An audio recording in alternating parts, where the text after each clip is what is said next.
So in this Keynote tutorial video, I am going to be showing you guys how to add a 3D stacked column chart on your Keynote presentation. So once Keynote's opened up, what I want you to do is to go to this top bar in between table and text. It goes without saying, press on chart.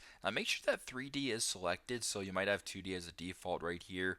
Go ahead and press on 3D. Go to the first row, the second option right here on the right, I want you to press on that. Now, just for the 3D column chart, what this basically does is you can just go ahead and view a whole bunch of different angles of this in a three-dimensional way. Now to verify that it is a stacked column chart, press on the chart right here. Go to the bottom right to where it says chart type, and if 3D chart or 3D stacked column is selected under chart type, you have the correct one. So very straightforward, very simple. This is how to add a 3D stacked column chart to your Keynote presentation. Thanks again for watching, and I hope this video helps.